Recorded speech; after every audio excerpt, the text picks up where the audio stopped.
Hi everyone, welcome to this Blender Animation for Beginners series. My name is Alex. The goal is to give you an understanding into this wonderful art form, explain the tools we'll use in Blender, and some of the principles of animation. As you learn both, you'll be able to create works that entertain, and if you get really good, create stories that inspire and motivate. This is the first video of 3. The other 2 videos will introduce new techniques and build upon what we learned in this tutorial. This intro to Blender animation is for complete beginners. Whether you're new to Blender, or animation, or both, this video is for you. Alright, a quick warning. Know that if you are learning both at the same time, it'll be difficult, but not impossible. You're learning 2 different things at once and combining them to achieve one outcome. If you're new, patience. Refer back to this video and practice. I'm making this series to help as many people as I can. It's an amazing gift to be able to tell stories using this art form. I did not invent animation nor create Blender, but I benefit from both, and I want you to as well. There is one thing I ask. If you do find value from my tutorials, like the video. Comment so I know what's working and not working. And if you know someone wanting to learn animation, share the video with them. In the first part, we're going to talk about animation. In the second, we're going to look at the Blender interface. And in the third part, we're going to animate a bouncing ball together. So what is animation? The art of animation guides the viewer through action and performance, allowing an audience to feel and relate to the characters of that story. Animation's goal is to make our characters believable. Art is about sharing feelings with the world. Animation is a series of continual pictures. On its own, a picture can convey mood, express forces, and delight our attention. The picture, however, can never breathe life into a character. No matter how well the gesture is drawn, it's still a static image. The continual frame rate is the basis of animation. We call that FPS, frames per second. Each frame is an image. Animation has a long history of using 24 frames per second. That means 24 images were placed one after another in the span of 1 second. This frame rate was first used in live-action cinema because of the smoothness of motion on screen. There are many mediums of animation, from the classic 2D, which includes the classic Disney movies and Don Bluth films, to limited animation, which spans most of the older Saturday morning cartoons, to stop motion and claymation, to now 2.5D and 3D. 2.5D are digital character rigs displayed flat to camera in a scene that can have depth. 3D animation is what we'll be focusing on. 3D means 3-dimensional. In softwares like Blender, Maya, Unreal, and many others, artists create works in a digital 3-dimensional space. The illusion of depth is the advantage of this medium. It's an illusion because ultimately the images are displayed flat on a screen. The art of animation was developed over decades, ultimately mastered and defined at the Walt Disney Studios in the late 20s and 30s. Many had a hand in testing and defining what we call the 12 principles of animation. These principles are nearly 100 years old, and they are your keys to animation success. Here are the 12 principles of animation. Squash and stretch, anticipation, staging, straight ahead action, and pose to pose. And now we can add layered animation. Follow through and overlapping action, slow in and slow out. I refer to this as ease in and ease out. Arcs, secondary action, timing, exaggeration, solid drawing, or what we call now posing, and appeal.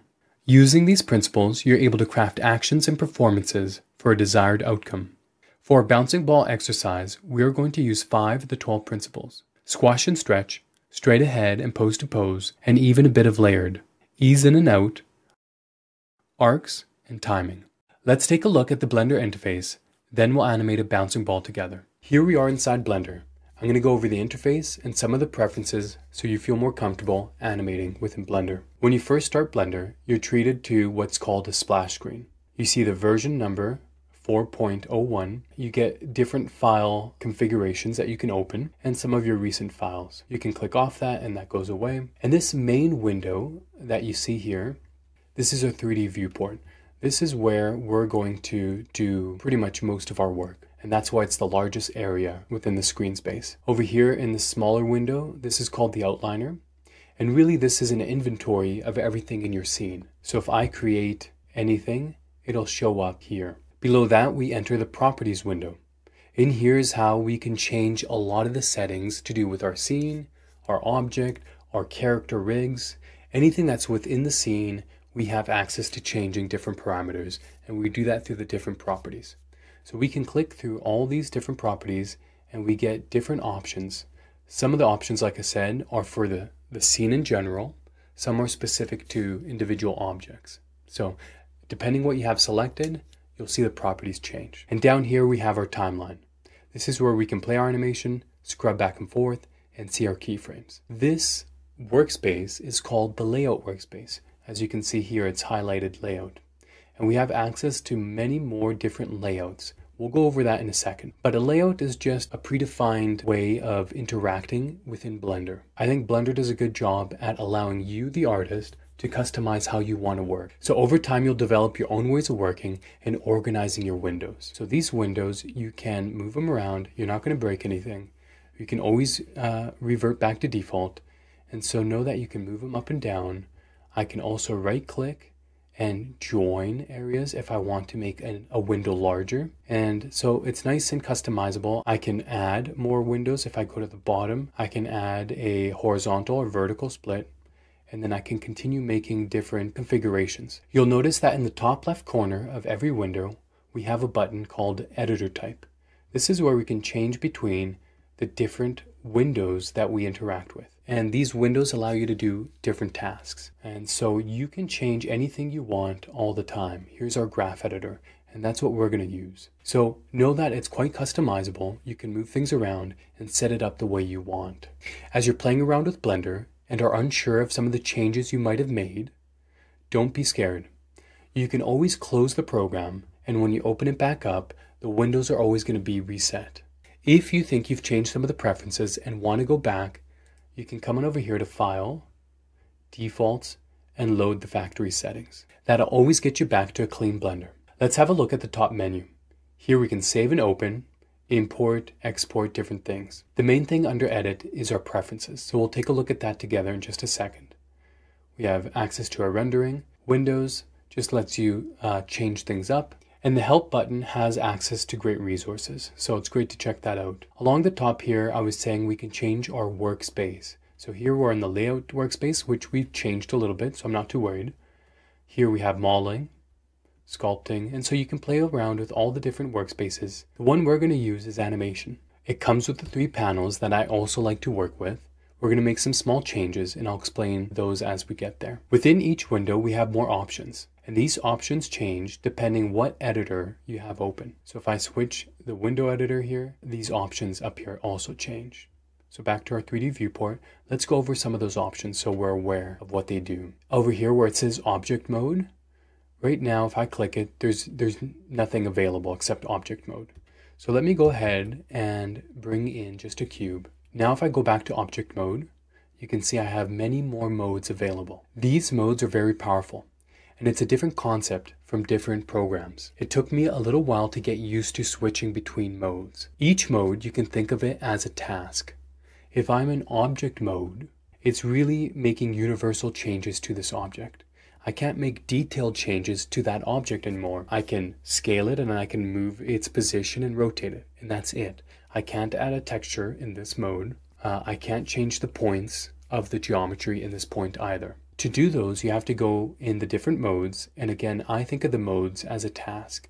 If I go into the edit mode, now I can change the model of this asset. If I go into the sculpt mode, same thing, it's a modeling workspace. And then these last 3 are to do with the texture and how you see the colors and the different materials on your object. And when we're working with a rig called an armature in Blender, over here we'll have access to what's called a pose mode. And that's how we can move the different bones around and animate our character. So we'll go over that in just a second. Continuing at the top, you see we have more options. And this is to do with everything in this window. Over here you can see we have this button called Global. And these are our orientations. So we have global and all these other ones, local, normal. And the 2 main ones that we're going to use are global and local. At times we'll use normal, but not in this series. We're going to stick to global and local. And so what an orientation is just the way an object or a bone is pointed. Because we're in 3D space, everything has a direction. And so that direction is called its orientation. So if I select this object, its orientation lines up with the grid lines here. But if I move this object, you can see the orientation still stays in line with the grid. That's because we're in global.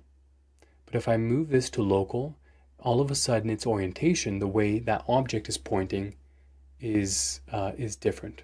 It's pointing the way I rotated it. So it's important to know that difference between world and local space. Sometimes we're going to be bouncing back and forth between the different spaces. Beside the global button, we have this cool looking button here with some options. And what this does is it changes the pivot location of your object. So right now it's set to medium point. So if I had many objects selected, it would find the medium, the middle point of all those objects. Even if I had many objects, I could set it to the individual points, individual origins. And so if I rotated a whole bunch of objects in different directions, remember that orientation, and then moved each object while selecting all of them along a certain axis, they'd all move in their separate directions. Whereas if I, with that same group selected, do it in medium point, they're all moving in the same direction. I could also change it to 3D cursor, which I do switch between these three. And so this thing right here, this cool looking bullseye, is our cursor. So I can move this cursor right here and place it anywhere in the scene. And at first, this cursor, I really didn't like it. It really was bothersome to me in my scene because I would be moving around and sometimes I would hit the wrong button on my keyboard and my cursor would pop up. And I didn't know what the point was. I knew what the point was. I wasn't used to it and I didn't like it. But now I really like it. And I wish this cursor was brought into Maya. And so what the cursor is just a placeholder essentially within 3D space. Everything you create within Blender always goes to the cursor and not the world origin. By default, the cursor is at the world origin, but you can move the cursor. And then the cursor you can also use as a pivot. So if the cursor is anywhere in your scene, and then I select the object and I switch to 3D cursor, now I can rotate from that pivot point. So very powerful. And that's why I like it. Let's reset our cursor here. So the cursor is back at the origin. Continuing along, what we have here is snapping. And so snapping is very powerful. Just turning the magnet on, enabling snapping. And then beside that, you have options if you want to snap to vertex. Increment is the grid itself. Snap to edges and then ride that edge along to faces. So yes, this is more useful for modeling, but we'll use it in animation from time to time. This last button here is also more of a modeling thing. And it's called proportional editing. So if I go into edit mode, I can influence, you see that circle there, I can influence the radius and it affects other things within that bubble. So nice and powerful there as well. Here on the right side of the window is everything to do with the visuals of the window itself. So we have different options and I'm going to show you the different options I like to set for these two buttons. These last few buttons are also to do with the visuals of this window. This blue highlighted button is called viewport shading. That's our default. And so if I create another object, that object is going to have that same shading. It's all uniform. So if I come down to this arrow, I can change things about the viewport shading. And so you're going to want to play with that. You can click this ball and you can see it just changes the way the objects in here are represented. If I come over here to madcap, I have more options as well. So it applies a uniform shading to all your objects in the scene. If you continue along, this is called our viewport shading. And so now if we have colors assigned to our objects, we're going to see that. Here we also get access to nicer lighting. So we can get a little closer to hopefully our final product. And then this last one is our render view. Here's where we can really start adding lights and start to get really close to our final output. So that takes care of our 3D viewport. Down here in our dope sheet, I change it right away to the graph editor. There's two ways to change your windows. I can come in over here like you've seen before and I can go to the graph editor, or there's hotkeys that you're going to learn over time. The hotkey to go between the dope sheet and the graph editor is Control Tab. So we're going to use the graph editor. And what I like to do is pull up my timeline as well. I like to pull it up so I can also see the keys here and in here. This is pretty much how I work with my animation setup with my windows. When I bring in the rig, I'll show you some other options I do visually so I get myself in the right space. But this is it. This is the setup. The last thing I want to talk about is how to navigate within Blender. Navigating is so important that you get comfortable with that because you want to be able to not think about it. You want it to be second nature and you want to be moving quickly over time. At the beginning, you're going to be looking down at your keyboard. That's okay. You're going to be maybe having your cheat sheet with, some of the shortcuts written. That's good. But slowly over time, you're going to get faster. So interacting within the 3D viewport and feeling comfortable orbiting, panning up and down, left and right, or zooming in and out, and doing that very quickly is key to your success and your enjoyment. I would say one of your first goals is to get comfortable in the 3D viewport, moving around an object and just exploring that 3D space. So I'm going to show you the hotkey for that. I've changed my hotkey from the default. And so I'm going to go ahead and set it back to default, and then I'm going to show you how to change it. I just changed the hotkeys back to default, so we're going to change them back to the way I like so that you can see how to do it and also why the benefit is of making the change. Here as well, you can see what I'm doing, so that's going to help you out. So by default, you navigate through the 3D viewport. Middle mouse is your orbit. Just middle mouse. I believe control and middle mouse is your zoom, and then shift and middle mouse is your pan. So there are 3 things I as an artist have to think about in order to even interact in the viewport. I have to either hit shift on the keyboard, control on the keyboard, or nothing on the keyboard. That's 3 things. I think that's too many. And so I'm going to change it so that my thumb is always on the keyboard, always on Alt, and then my pen or mouse, I use a pen, does the rest. And it's the same on a mouse, so it's left, middle, right, and my thumb is always going to be on the keyboard Alt button. So I don't have to keep moving my thumb, and these operations we're doing in the 3D viewport navigation, you're doing them hundreds of thousands of times if you're at it long enough. And that switching is too much physically on the keyboards. It's much quicker for me here. I hold my pen this way and I put the pen between my fingers, and I just have my thumb going back and forth here. You can't see that. Just going back and forth between the middle and the right click, and then the left click is the tip. And so my thumb's on the keyboard, and this is always moving around, and that's how I navigate in the 3D viewport. I find it much faster. We're going to come over here to Edit, Preferences, and let's quickly talk about some of the preferences. For the most part, I would leave them all the same. And slowly over time, you're gonna start to play with them. You can do that from the beginning, knowing that you can go back if you messed anything up. Most of my preferences are default anyways. Interface, maybe there was 1 or 2 things. I think I just turned on the tooltips and the Python tooltips. The rest is pretty much the same. Themes, I haven't done anything here. The viewport, maybe the gizmo, I think I turned off. There is this thing. I just made it smaller actually. So most of these things I just left at default. Lighting, editing, all of that stayed the same. Animation, I left even the animation the way it sets keys, I left them all at default. The one I really use is add-ons. Right now, if I hit N in my 3D viewport, you can see the only add-on I'm using, there's 3 of them actually.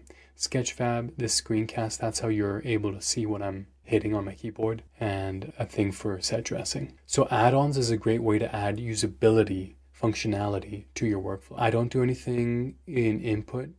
Actually, there was one thing I do. It depends if you're using a laptop or a tablet like I'm using. You can play with this emulate 3-button mouse. This mouse functionality, it's worth playing if you don't think it's acting the way you would like it to. Navigation, this invert zoom direction, I did turn on. I think it's specific to just the way I like to zoom in and out. And then we're going to look at keyboard mapping as well. So let's look at that now. And that's how we interact really within this environment. If we scroll down here, we're going to have access to how we can set our hotkeys. But let's just go up for a second. And the only other preference I do change is under preferences right here, this spacebar action, I set it to tools.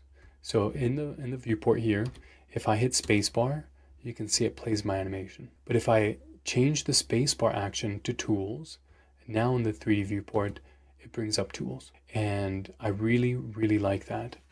And while I'm on this topic, I'm just going to move this down. Here in our 3D viewport, we have 2 hotkeys that bring up extra tools. So on the right side is N, And so we have access to parameters. So here it's the transforms. So you can see if I select different objects, the transforms, meaning the location, the rotation, the scale, those are all transforms. They have values associated with them. And you can see if I select either or, the values change. Tools, depending what tools I'm using, it'll show up here. The view, yes, we'll go through that throughout the series. For the most part, default is good here. The one we're going to use a little bit is camera to view, super important, very handy. And then, like I said, these are just other add-ons. So N is where we can get some of the properties, and T is some of the tools. So the tools are also specific to the mode you're in. So if I go to edit mode, you can see I have more tools.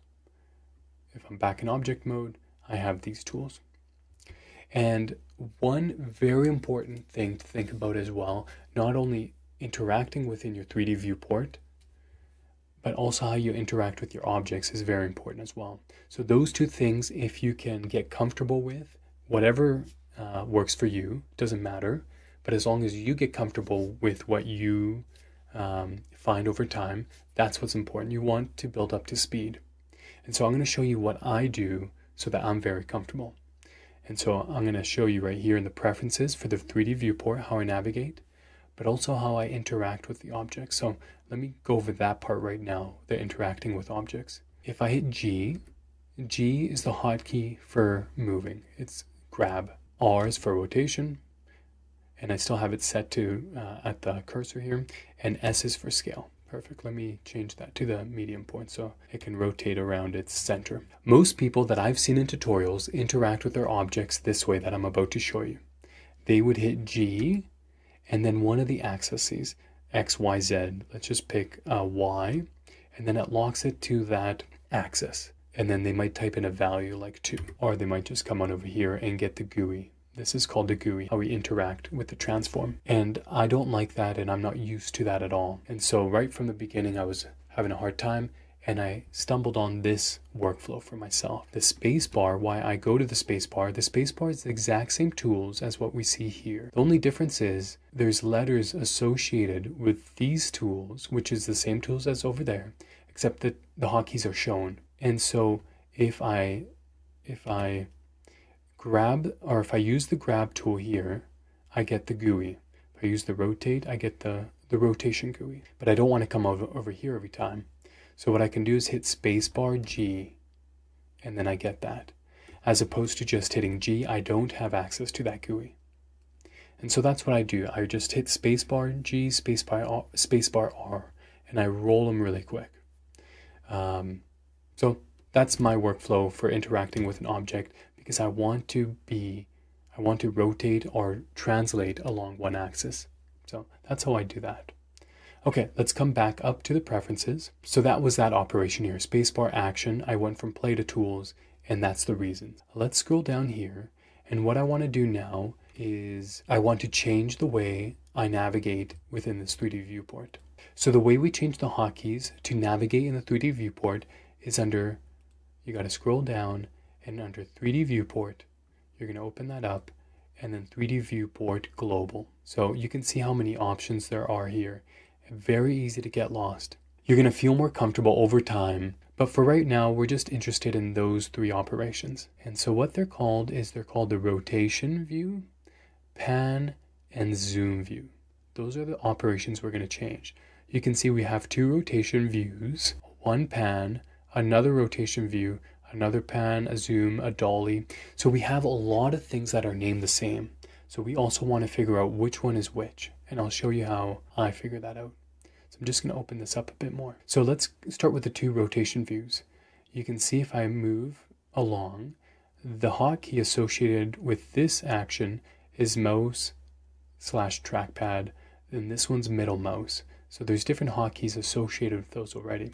So if I go back into my 3D viewport and I just use middle mouse, that's the one that rotates my view. So that's how I know it's just this middle mouse button. So we're going to come on over here to the second one and open it up.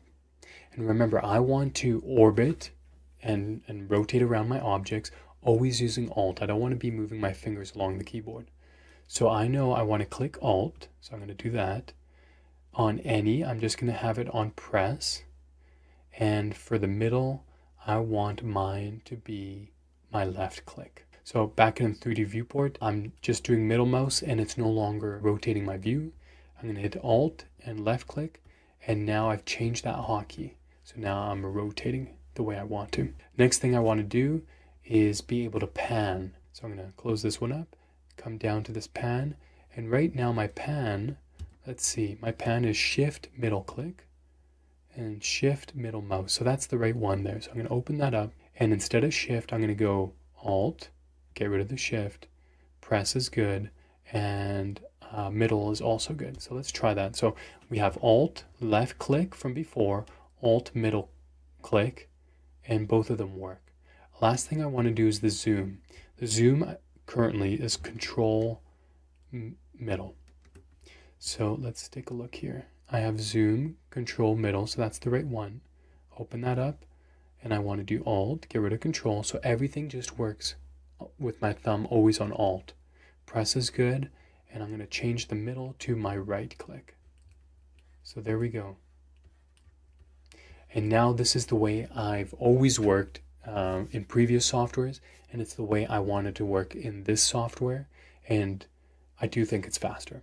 I think it's simpler, and I don't have to think about it as much. My thumb never moves from that spot, and my hand does what it does anyways, and I can quickly go between the buttons on my pen here. The last thing that I've changed is I've done two more changes actually in terms of hotkeys that differ from the default.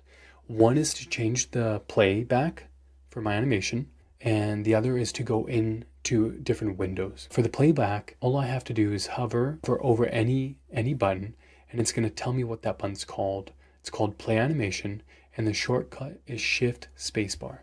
So Shift Spacebar, and you can see it plays the animation. So I can close this 3D viewport up, and we're going to come up here to our search, and we're just going to type it in. Play Animation. Perfect. So that's a very easy way to identify what operation you want to do, and then how to get there quickly so you can change the keyboard shortcut for yourself. And you can see, so we have three options, and again, I come on over here to the right, and it was Shift Spacebar. So that's the one I know which one to change. And for myself, I like to turn it also, or pardon me, change it to Alt. Again, I don't want that thumb ever to move. If I can keep that thumb there, it speeds me up because then I don't have to move it to different parts of the keyboard. My thumb is on Alt, so I'll do that. And then I'm going to use that squiggly line beside the one. That's what I'm going to change it to. So press, good. And I'm going to click on this button. And now it says press any key, and I'm just going to hit that key. Perfect. So Alt, and then that button. Let's give it a try. My hotkeys for orbiting and panning and zooming in still all work. Now I'm going to do Alt and squiggly line, and I changed the keyboard shortcut for that as well. The last shortcut that I've changed is a way to toggle between different windows. So right now I'm in the 3-panel window, and I want to go into the 3D viewport window. I want to have a way to do that quickly. So how I found to do that is up here. I was playing around and I saw that I could go Windows, toggle, window full screen. Perfect, made a little bigger, but it wasn't what I'm after. But at least it gave me the idea, toggle window. So I'm going to come on over here. And then for screen, we see toggle maximum area. And currently it's set to Control Spacebar. So I can just play around with that, and that's what I want. And you can see I can toggle between the windows, and it depends where your mouse is for that. Perfect. So that's the one I want. And again, I don't want to move my thumb off Alt because I do that operation a lot. So I'm going to say Alt. I'm going to come in here. Oh, wrong one. It's Alt. I'm going to get rid of this one. I'm going to click that, and I'm going to hit it for Q. That's just the way I like to set it up. Cool. I'm going to close this, and now I can see that I'm hitting Alt Q, and I can jump between windows, I can play my animation, I can move around the 3D viewport, and my thumb has never left Alt. And that's how I'm able to be much quicker and put that aspect of 3D into muscle memory, so then I can focus on the creative aspects of what I want to achieve instead of technical and creative at the same time. So very important. So that's it for this section of the tutorial on just getting used to Blender, setting up the Blender interface, or understanding it, I should say, so that we can start animating. In the last section, we're going to animate a ball together. So let's do that now. I just started a new scene so I can show you how I specifically go about setting up my scene for animation. What I like to do first when working with a new rig is just pull that rig into Blender and just say open.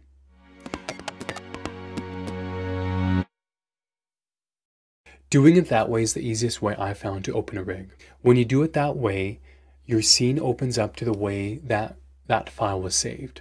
Also, drag and dropping your rig into Blender is a great way if you have a more complex rig, because it loads all the preferences and the expressions for that rig. So yes, let's go back to layout just to imagine I dropped it in, and that's how you're going to drop it in, and this is what you're seeing for the very first time. Before we get into it, let's talk about the pose mode. If I select the rig, you can see it selects everything. And now if I come on over here to pose mode, it still looks the same, but if I hit A selects all, you can see it's no longer orange, it's blue.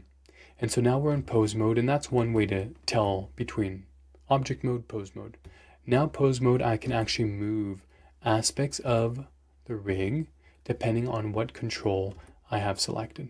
So really cool way to interact with your rig. This rig also has a couple other features, and so you can go ahead and play with that, explore, and have fun. There's one more thing. There is edit mode. We're not going to be going into edit mode. You shouldn't have to go into edit mode. Edit mode really is for building the armature, and then pose mode is for animating the armature. One hotkey that I use a lot is tab.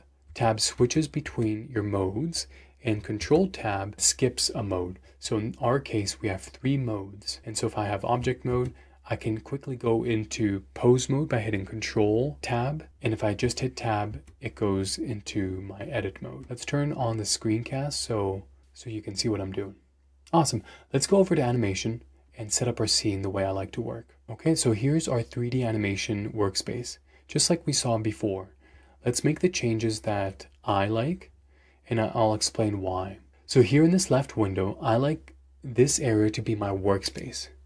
Over here on the right side, I like this to be my presentation space. This is where I'm animating to.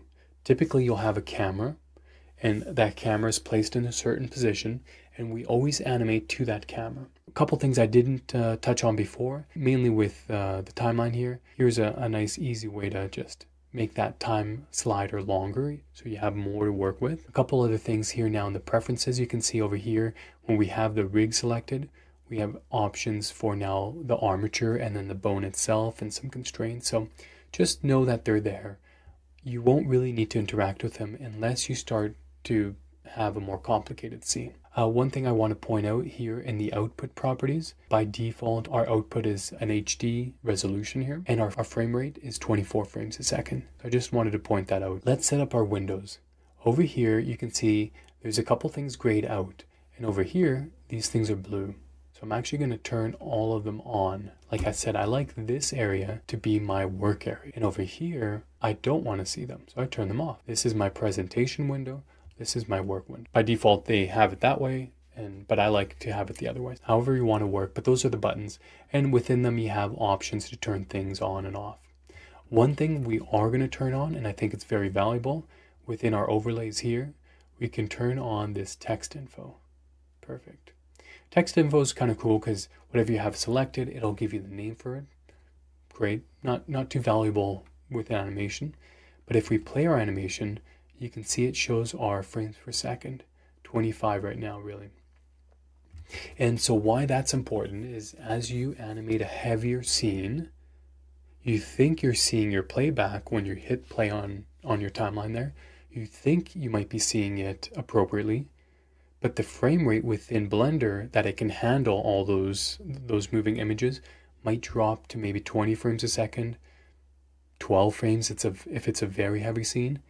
And knowing how accurate your viewport animation is important. If this FPS was slower, Eventually what I would do is I'd do some work, I'd check it here, knowing that it's not giving me the accurate playback. And what I would do is create a little movie and then check the movie, because then that's playing accurately. So that's what that FPS is telling me there. So this panel is good and successful. Over here, pretty much it's nice and clean. I don't have to do anything. The one thing that we're missing is we're missing two things actually from here. So we're missing a ground plane. Right now he's just floating in space, so we're going to add that, and a camera. So we'll do that together as well. And then we can start animating. To add a ground plane, we want to get out of pose mode. So I'm going to hit Control Tab. Now I'm back into object mode. So remember those modes. Those modes allow you to do different tasks. In pose mode, all I'm doing is moving the character and animating the character. In object mode, I'm back in object. I can't actually animate the character, the facials, or the squash and stretch. It just won't let me do that because it's tucked away. I can move the rig, but that's all I can do. What I want to do is I'm going to hit Shift A, and that's just a hotkey, and it's the same menu as this add button. And I'm going to go mesh, and I'm going to add a plane. Now we have a plane for our character to stand on. So I'm going to scale that and just move it down. So here is my plane.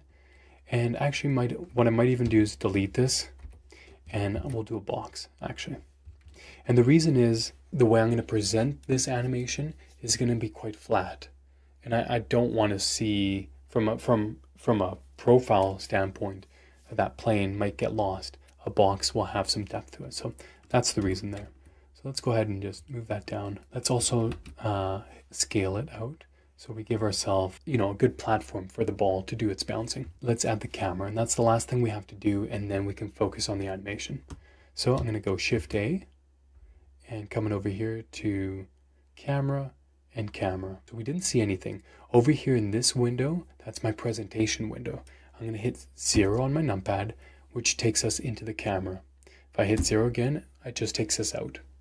This is a free perspective window, just like this one is. You can see our camera object there. I'm going to hit 0 in this window. I can scale that up a little bit, or zoom in, I should say. I'm going to hit N, because if I try to move this window, it just gets me out of it right away. So I'm going to hit N, coming over here to view, and now we have this button called camera to view right there. I'm going to click that on, and now I can frame the camera. One super valuable thing to know is I could select an object, and then in here, hit period numpad and frame for that object. And now we're just going to frame our animation quickly. I think I want to give enough space to see the action of the ball. So I think something this wide is good to just show off our animation. Something like this, I'm happy with it. I know I can always change it after. I'm going to come back and check this off. And now that camera is there, so I can't accidentally bump it. But I can go back by hitting 0 on my numpad, and I'm back there. If you come on over here and you show extras, that's an easy way to see your camera in the 3D viewport. So I can select it over here. One other thing I do like to change is viewport display. I'm going to butcher this. People have commented on that I don't say it correctly. Passepartout. Please let me know if I did get it wrong or right. I like to set it to 0.99. And the reason is I do like to see a little bit what's outside my field of view, but it focuses me on my image, and that's it. Now we're ready to animate. So we have our working window and we have our presentation window. There's nothing within this frame that's cluttering up the image and adding anything unwanted. So that was the goal. So let's go back and select our armature, Control Tab. We're back into pose mode. First, what I'm going to do is I'm going to get rid of those eyes. I don't need them right now. And I'm just going to pick a color as well. Something random. Let's go 6. Perfect. Nice green ball. So let's take a look at the rig itself. The rig is important if you're new to any kind of animation, especially 3D. We work with a rig, an armature. And basically, it's a series of controls that allow you, the animator, to move different parts of your character. And so if we take a look at this ball rig, and what I did there was just hit Alt-Z. And Alt-Z allows you to see through objects. And so I can see all my controls. I can hit A and select all. Here at the bottom is your move all control. That moves the whole rig. And so it's just a hierarchy. It's kind of like if I were to move my center of gravity control, it's going to move all my body. And if I were to go to my chest, it's no longer going to move the bottom of my body, but just the upper part. If I move my head, it's no longer going to move my arms. So same idea with this hierarchy. If we move up a control, this is our COG. You can see that move all controls is left behind. And so that's how rigs are built. The best thing to do is to simplify your work. One control could do one or two aspects of movement, and then you want to put different information on maybe a different control. And then that way, if there's a note that comes back later, you can separate those things, those movements, and it's easier to fix. If all the information, all the animation information was on one control, and you got a note or you wanted to fix it, it would become very hard. So having more control allows you, the animator, more freedom, really. So here's what I'm going to do. I'm going to select that move all. I'm going to rotate it 90 degrees. So now I just am rolling in that direction. At the beginning of this tutorial, I talked about the principles of animation and the fact that we're going to use 5 of the principles. The first principle that we're going to use, and then I'm going to explain and then demonstrate, is straight ahead action, pose to pose, and layered. What that is a workflow, very valuable, and over time you're going to experiment with all 3 of the workflows. To give you a brief idea of all 3, it's a way of approaching your animation. So straight ahead means I'm going to begin at frame 1 and do my animation forward linearly. And so I do a first pass going from frame 1, maybe I think the ball should be over here at frame 9, and then I just keep going down my timeline, frame 23, maybe over here in this rotation, and maybe at frame 35, the animation ends. So I haven't pre-planned it, it's just moving forward. And the benefits of that is it's more spontaneous, and so often you'll get results that feel more natural or even have more life and energy to them. The downside of a workflow like that is, well, you might have messed up. There wasn't as much planning. So there's pros and there's cons to straight ahead animation. Pose to pose is the most common one. And the benefit of that is it's basically like blocking, and you can go back. I think the ball should be here at this time, and then here at this time, and then here at this time. Actually, wait, let me go back here. I think it should be here. And maybe let me adjust the timing and maybe the position. And then I'm flipping through those poses in time, and I can make alterations. And so I'm building a blueprint, a roadmap of my animation, and then filling in the rest. And so the benefit there is the planning. And so I think some of the greatest animators are superior planners. Pose to pose is and has lots of advantages. The disadvantage of pose to pose is that it can be more rigid and stiff. And if you don't know how to break out of that, your animation's gonna show it. So the pros and cons there as well. The last workflow is layered, and layered is the newest of the animation workflows, and layered is really good for realism. So we're going to use an element of layered to start off our bouncing ball, and then we're going to move to pose to pose. The benefit of layered, like I said, is it's realism. And so layered, you take a control and you're going to refine that control, the movement on that control, and you're going to keep refining and refining until you think the movement looks good. Then you're going to take another control and you're going to add more movement to complement what you just did, and you're going to refine and refine. Then you're going to go to another control and another control, and you're just layering more information.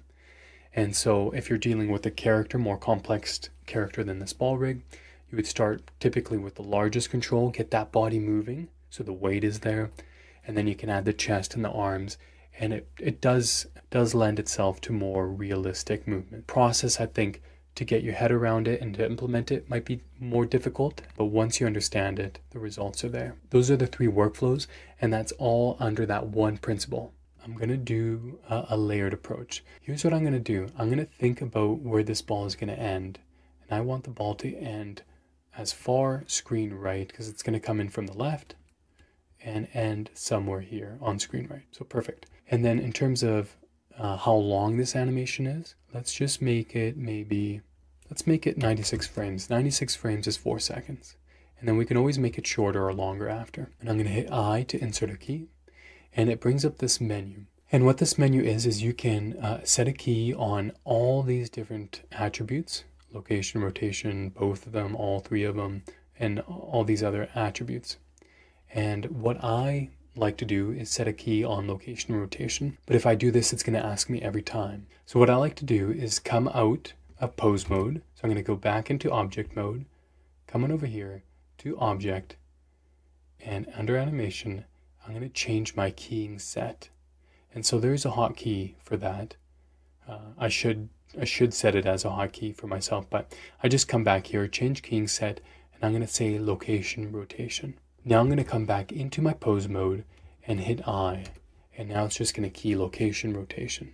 So I'd advise to do that. So what I've done here is set a keyframe, and you can see the diamond here, and if we zoom out in our graph editor, it's also represented there. I'll go more into the graph editor so we get comfortable there. All we've done is insert a key at frame 65, and that's important because you can select that key. So I can come off it, you can select it, and hit G, and it moves the key. You can see it moves it in the graph editor and the timeline. Very important to just know that everything's editable. I can insert a key, and sometimes I'll do some data over here, test it out, yes I like it, and then find how it works with my timing. I can select it here and hit G.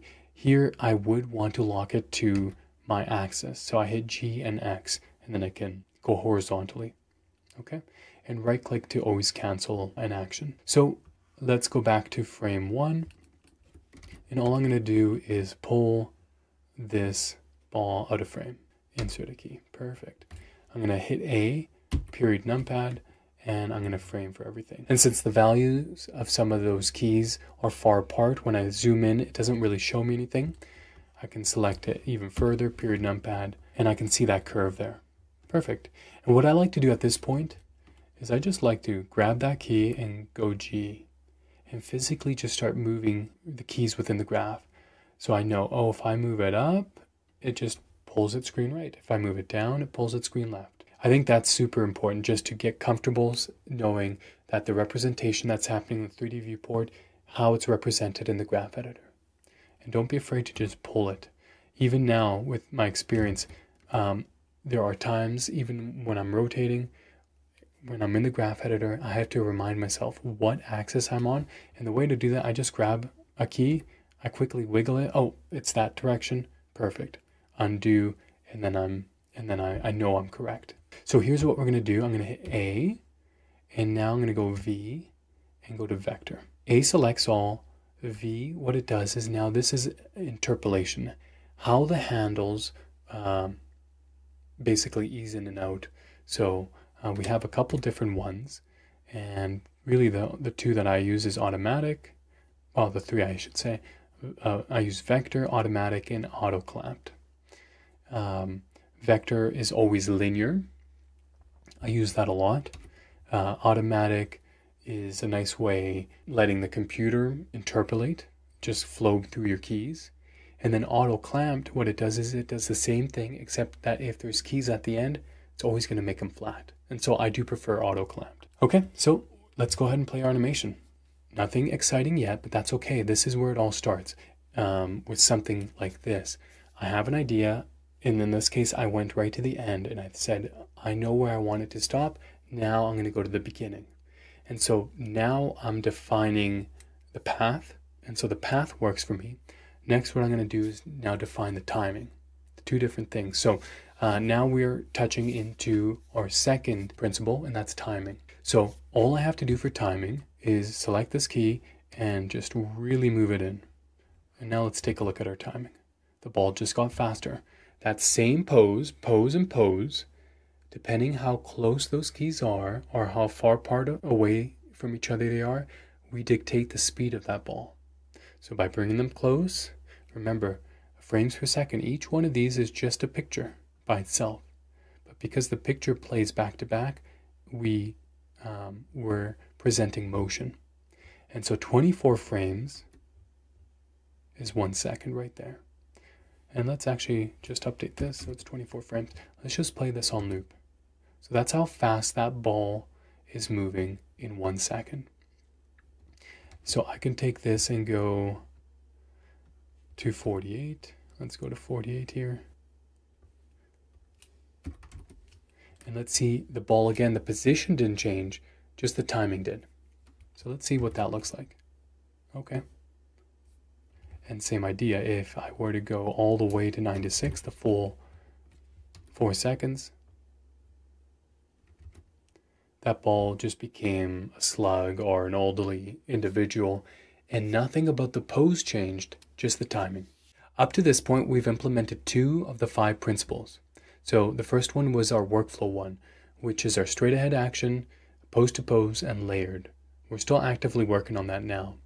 The other one we just started implementing is our timing. You saw by moving the keys closer, we made it faster. Moving them apart, we made them a little slower. Next one we're going to do is our ease in and out. Super important. So I'm going to show you how I do that now. So let's fix our timing a little bit because I do want it faster. And to ease in and out is very natural. I'm standing here, and if I want to move to my right, well, I'm going to do 2 things. I'm going to anticipate first to the left, which we're not going to do in this tutorial, and then I'm going to move to the right.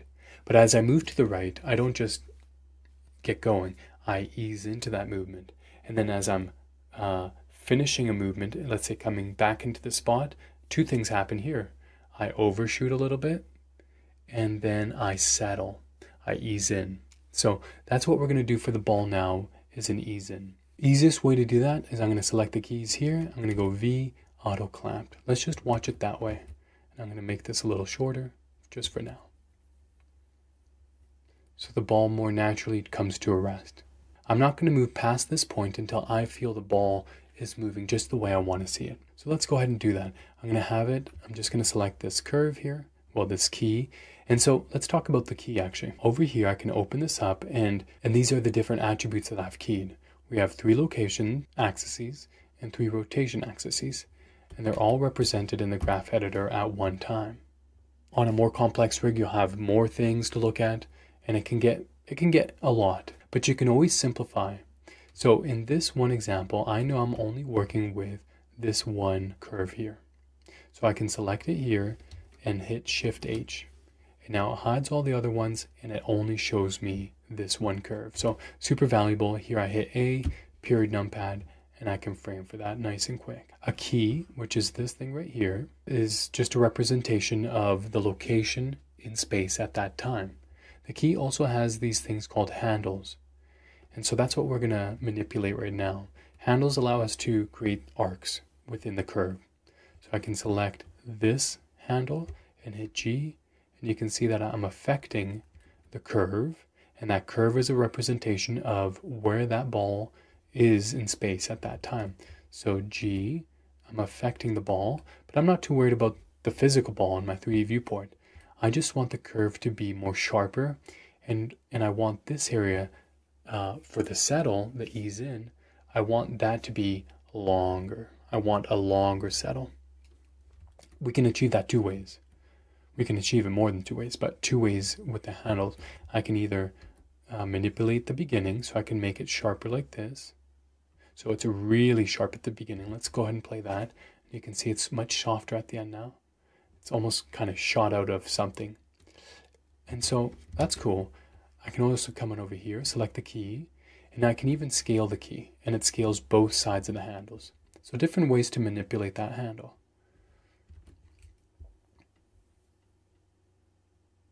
Cool. So much more natural. And so you can see that what we've done is I've identified where it ends. Let's pull it off screen. We just had a linear move at the beginning, kind of found the range, the timing of that. And now I'm playing with the settle, with the ease in. Cool. I'm actually going to give it a little more time, and I'm not going to move past this point until I am happy with what I'm seeing. Because I don't want to add more information and then muddy up my animation if I wasn't happy with it from the beginning. Because then I'm just going to add more information, and if I want to change anything, I'm seeing other information. It becomes harder. So this just keeps it cleaner. Cool. So I'm just going to scale that, making that settle even longer. Nice and smooth. Cool. Okay, I think I'm happy with that. I might even make it just a little more there. Oops, too much. Cool, let's play that.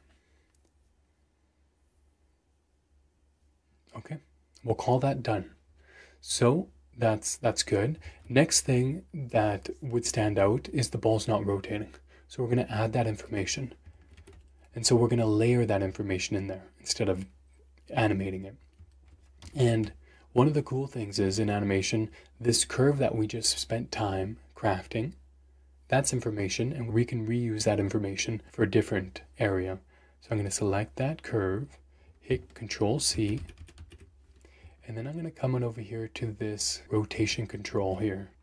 And again, I didn't know which axis I'm pointing down on. That's why I went to my rotation, and I now know I'm rotating down the X axis. So I'm going to come back over here to frame 1, and I'm going to hit I because I need a key to paste my key at. Inserted a key on all 6 attributes, but I know I only want the rotate X here. Shift H, I just want to focus on that one for now. And with a key selected, I'm going to hit our curve selected. I'm going to hit Control V. I'm going to hit A, period numpad, and it's just going to frame for it. This is the exact curve I had on my translate for the move all. I've copied that curve and applied it now to the rotation of a different control. So let's go ahead and play that.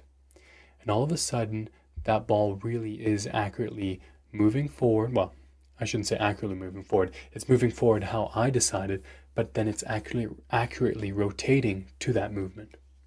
So really nice and easy way if you're doing a rolling animation to apply that. And what might happen depending on the size of the rig, for other rigs that is, maybe that rotation and translation move don't line up. You can always scale the keys. So this is just the rotation value. You can see if I select this, and I just move it up and down, all it's affecting is the rotation, not the translation, just because it's a different control. But I could select that curve, hit S, and then scale it on the Y axis here. So I can really exaggerate that rotation. And now if I play it, it's really spinning. So know that you have control there as well. I'm going to undo that, and I'm just going to do it a little bit. S, Y, because I think it needs it a bit. And so I'm just pushing that rotation just a bit more. I feel it does need it. Yeah, I'm going to go a bit more S, Y, something like that. And if you've done a bouncing ball before, one of the things that's really cool about it is you can add an overshoot. We're not going to do that now, just so we keep this exercise simple as an introduction. And in the other 2 tutorials that are following this one, we'll implement those things. So all those things as anticipation and the overshoots and some of the exaggeration that we're going to add just really adds to the performance. But for now, this is a good place to be. Awesome. So if you're following along up to this point, really good job. Now what we have to do is add the bounces. Once we have the bounces and they're working, we're going to add squash and stretch. Then this animation's done. Okay. And let's go over here now to the COG. You can see I just move around from different control and I add information. I layer it essentially to make it more complex, but I don't do it on one control. Now what we're going to do is a pose-to-pose workflow. So I'm going to, with my COG selected, I have to decide where I want this ball to first contact. And I might have it first contact either on frame 13 or 15. And let's go 15 for now. Again, we can always update these keys and the timing. So that's why I'm not too concerned if I get it wrong now, because I can change it later. So 15, it's going to contact maybe frame 25. It's going to contact. I'm going to hit high, and then maybe frame 33 or 31. It really starts slowing down after that. I'm going to move it forward a bit. I'm going to hit A, select all, G to move it. And I'm actually going to have it contact at frame 13, then frame 23, frame maybe 31, and maybe last one, maybe 35 here. Yeah. So you can see all I'm doing is thinking about pose to pose. I want it here, here, here, and here. And then I'm going to go in the middle, and all we're going to do is pull it up, something like that. Hit I, insert a key. Coming over here in the middle, pull it up a little less high in the middle, And same thing on the last one, just a baby pull. Perfect. I'm going to hit A, period numpad in the graph editor, and you can see those represented there. The Y translate to me has always been the easiest when I was learning animation to understand, because I could physically pull this key up and down and then see the ball physically moving up and down.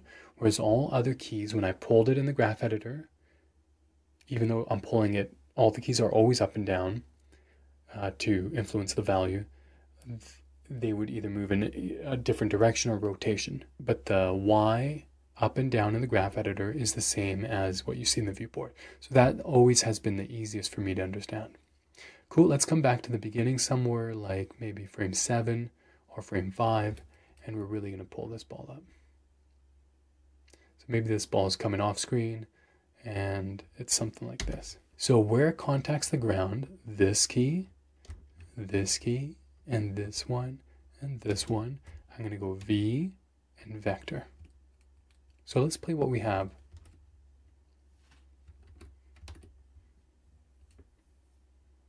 Cool, so we're getting somewhere. Still looks a little floaty. And what's interesting too, and I'll kind of give you homework, not for this exercise, well, maybe for this one. First, just do what I'm doing, and then that's a good thing.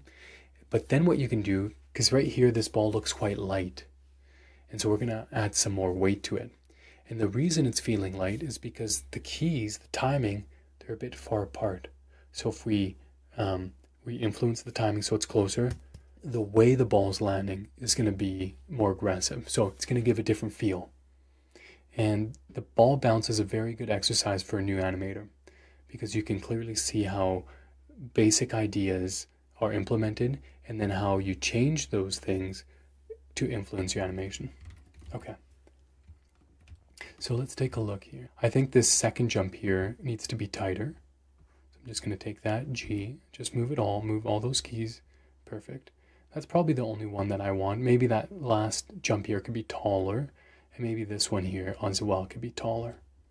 G, just like that. And then the hang time, how long it stays in the air, can be more aggressive as well. So why don't we select the key, or pardon me, select the curve, Shift H, just so we focus on this one curve here. Let's start with this jump. I can select the key, hit S, and all of a sudden you saw that curve.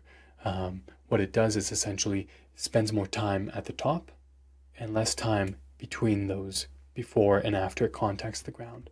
We're going to come in over here. Oh, not over there, over here. Select this key, hit S. Same thing, we're going to spend more time in the air. And maybe, yeah, let's leave it like that. And then same thing on this little guy. S, it could spend even a bit more time there. And then definitely the same thing on this tall one here, S. And I'm really going to make it sharper. And in this case, I might even grab this one and even exaggerate the bounce coming into it. So all of a sudden, this ball has more weight, much more than it did before. I haven't changed anything. I haven't added squash and stretch. Pardon me. I did change something. I haven't changed the posing. What I've done is change the timing. Yeah, I think it's in a good spot. So you can see how once I added this information, the ball bounce, I'm not moving past this until I'm happy with this part of the animation. Now I am. Now I'm going to add squash and stretch. So for the squash and stretch control, we have two controls here, one at the bottom, one at the top. The way this rig is set up as well is if I add squash and stretch on the rig, and then I select the rotation, specifically that control, you can see the texture respects the squash and stretch. So that's very important. Okay, so I'm going to select just this control. The easiest way to work with the squash and stretch control or principle is to do it on the contact poses. So frame 13 is my contact. I'm just going to insert a key there. The one before, I'm also going to insert a key, and then the frame after, insert a key. And we're going to have a stretch here. We're going to assume that gravity's having an effect on our ball, and it's going to get elongated. Then when it contacts the ground, it's going to flatten up, and then it pushes off the ground, it's going to stretch that way as well. And so a few frames before, I'm going to also key the ball so it respects its original volume, its original shape. coming into this pose on the last frame before the contact, I'm going to stretch the ball a little bit. And you can see I can stretch it up, but I am stretching it up and in that direction where it came from.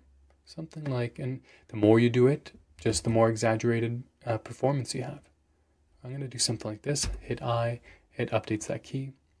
You do have an auto key feature here, and I think auto key is fantastic. I don't use it, and I have used it for probably, 13, 14 years. And so this last couple of years, specifically on a project that I worked on, it was better that I didn't use auto key, and now I'm just used to it, and I really do prefer not using it. So, but know the auto key is there, and so the auto key, what it would do is every time I make an adjustment on something I've already keyed, and then I make an adjustment on it, it's just gonna set a key on it without me having to hit it. The reason I don't do it, again, I'm used to not doing it, and it makes me more mindful of the things I'm doing, and whereas in the past you're just moving, or I was moving controls, knowing that the computer's keying it, and maybe moving it too many times, essentially wasting more time instead of getting to the idea already and kind of knowing what's going to work and then hitting the key when it's really ready. So yes, know that it's there, and yes, I think it's fantastic to use it. The contact pose now, it's going to squash. And again, I could add some directionality to it. And then it's coming out of that pose, and I'm going to stretch it out of that pose.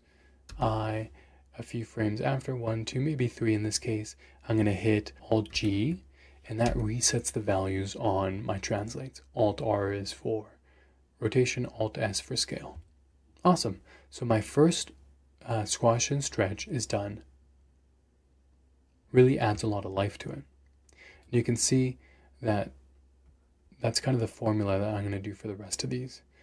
These are bookmark keys, essentially. Bookmark just respects the shape, and then I'm going to work within that frame range of stretching and squashing.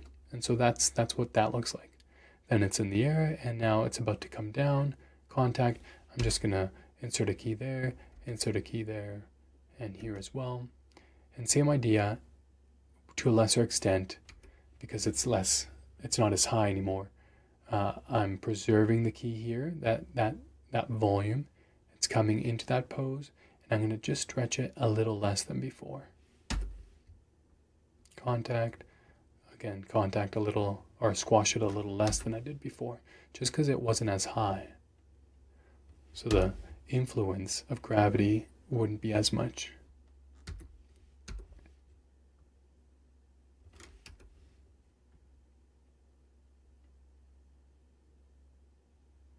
And even here, I'm just going to barely do a small stretch, so small.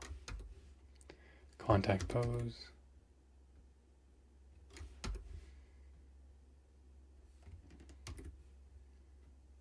Ever so slightly, there we go.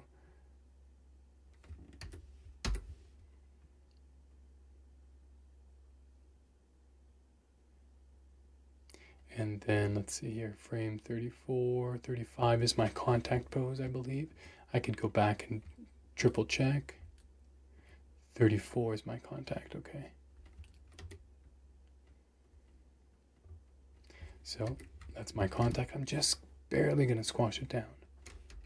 And then maybe 2 frames after, it regains its shape. So let's go ahead and play that. Awesome. Alright, so there's our bouncing ball animation. I really hope you enjoyed this tutorial, and if you were able to create your own bouncing ball animation, congratulations. I think that's wonderful. It's not easy, especially if you're starting from the beginning, but really good job. To recap, we used 5 of the 12 principles of animation. We started off with straight ahead action, pose to pose, and layered. That's our workflow principle. Then we moved on to timing. We saw that if we bring the keys closer, we made the ball move faster. If we move the keys further apart, the action slower. After that, we added an ease in. That's our third principle, ease in and out. And you can see as an action's finishing, we want it to settle into that position.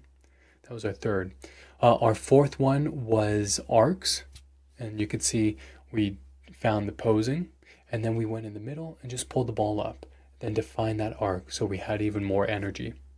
And then the last thing we did together was squash and stretch, which really adds a nice punch to your whole performance here. I hope you got value from this video. If you did, please like it and comment so I know what's working. Be sure to check out the next 2 videos in this series as we implement more principles of animation so we get more performance out of our character. Alright everyone, take care. Bye bye.